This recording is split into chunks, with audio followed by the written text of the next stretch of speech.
What is up, YouTube? My name is Eben, and this is week 2 of our Luminous Frost theme deck experiment.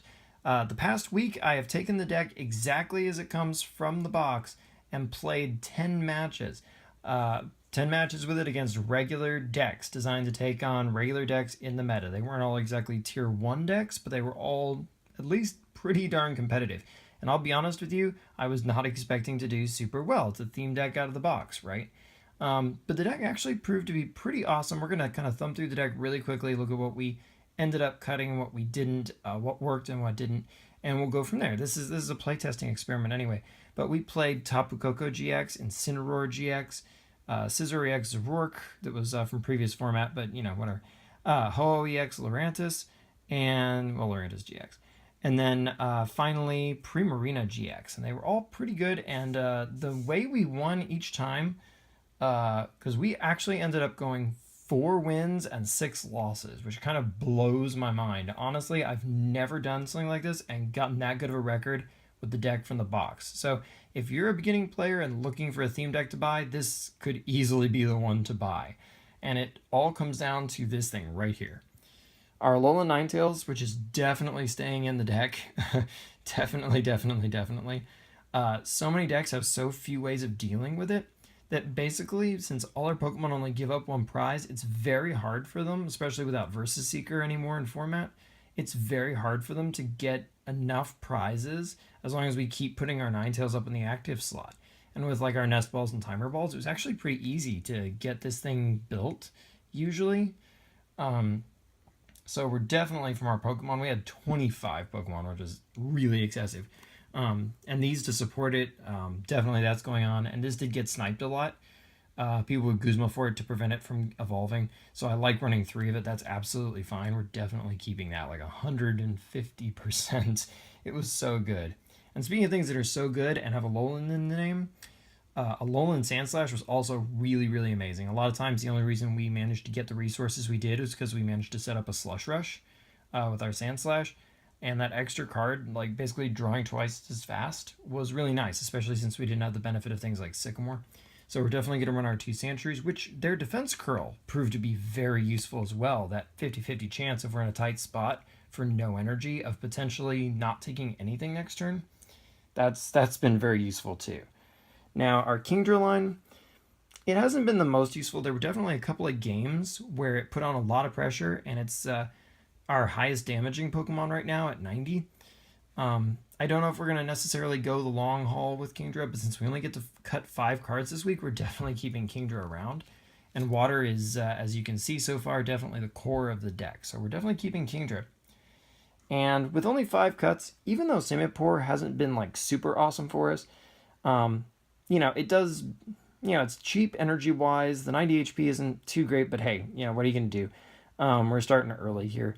But basically it does 50 damage for a single energy, because basically you get the 1 energy for your already on it, then you attach your energy for the turn to the Simipour, but then the Aqua Reflect moves that energy onto one of your benched Pokemon for you anyway.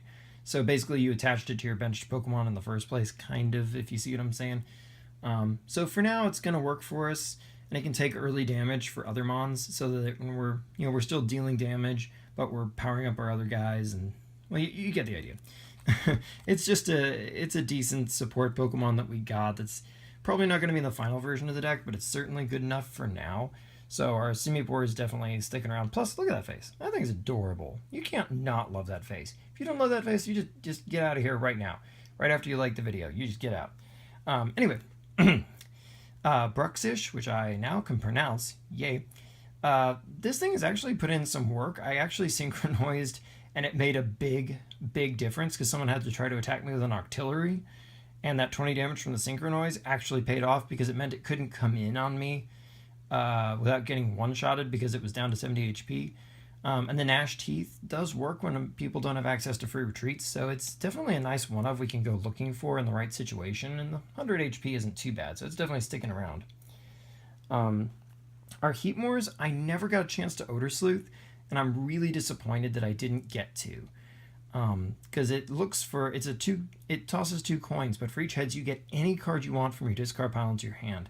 I mean, that sounds like something, honestly, that might even be usable, like plausibly, even in regular constructed play. So I definitely don't want to chuck him just yet, especially with a lot of resources kind of being like one ofs and two ofs in our deck. This guy could be really handy. I've never had occasion to Searing Flame, but that's okay. This guy's mostly here for utility and to have 110 HP. So I'm not ditching him yet because he doesn't even have to have Fire Energy necessarily to be good.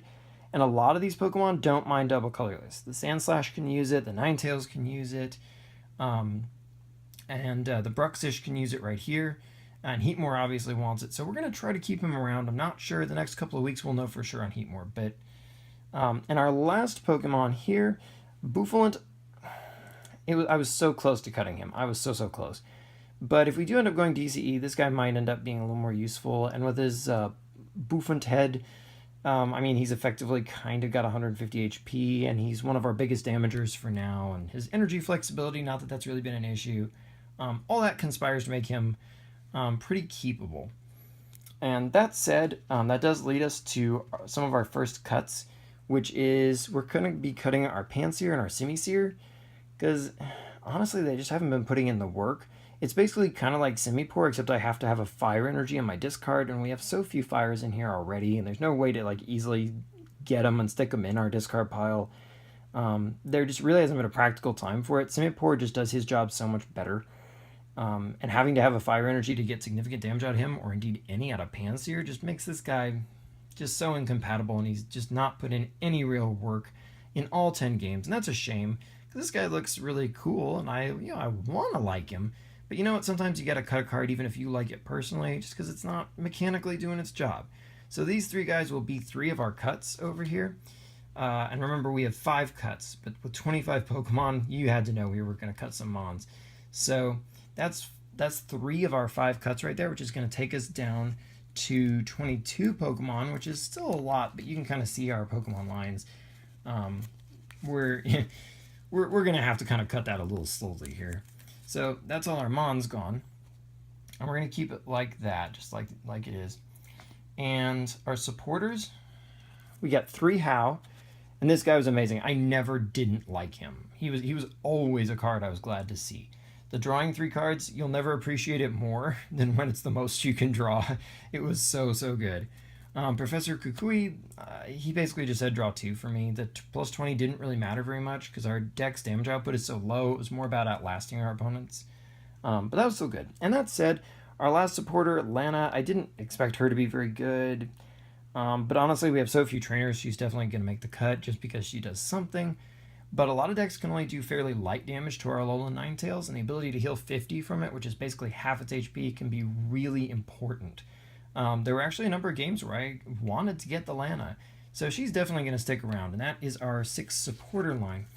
But we are going to add some supporters, but let's get through all our trainers first before we get to that. Our 2 nest balls, those were wonderful. Those were great. As soon as we got an evolution, those let us get the basic that went with it, so that was always nice. The timer balls, I know that statistically you should just, this basically for 2 coin tosses basically says get an evolution from your deck. This thing was such a pain in my butt though. There was one game where I literally played 2 timer balls on the same turn and missed all 4 coin tosses.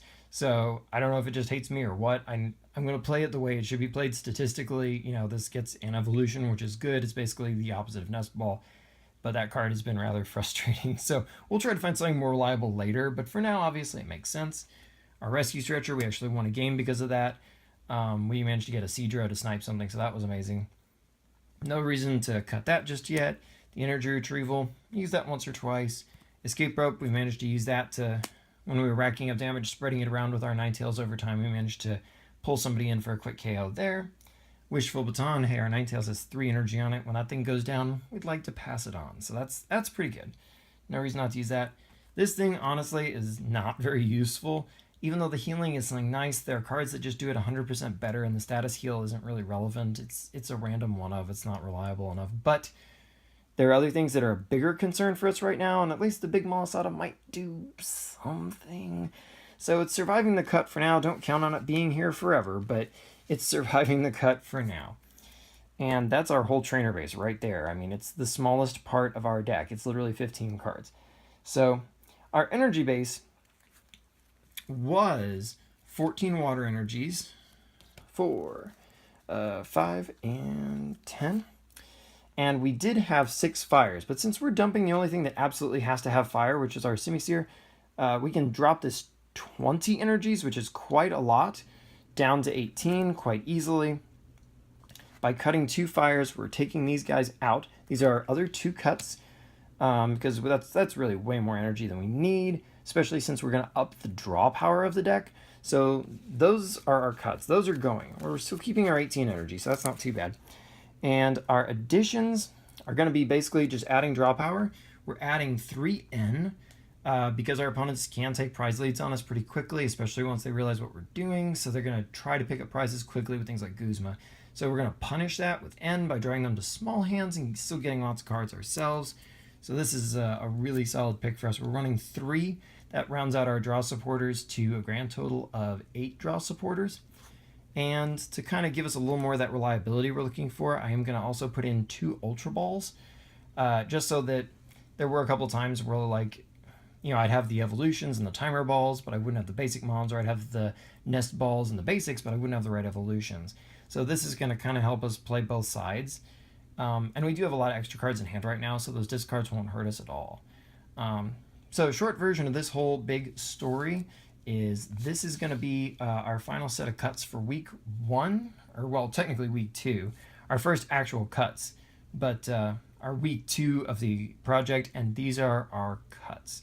So hope you're playing along at home. It is a really fun one. Try this, build it yourself, play it at home. If you do, comment below or whatever and tell me, what did you cut? What did you find good? What did you find bad? Did you have some amazing games? You tend to have really weird, amazing situations come up with these. Like the timer ball thing that happened to me, which was admittedly not a positive thing, but still. If you've stuck around for this long in the video, awesome. I'm going to try to keep these a little bit shorter, but this first one I kind of wanted to give you a feel for the whole deck. The others I'm going to definitely bring in a little shorter, because some of these games really did drag on. This is not a fast deck by any means. But anyway, that is the deck. Those are the changes. Next week, we will be pulling 5 more cards and hopefully bringing our deck to something a little bit sharper still. And until next time, like, comment, subscribe, check me out on YouTube on my channel. I have lots of other content to look at, and I will see you next time.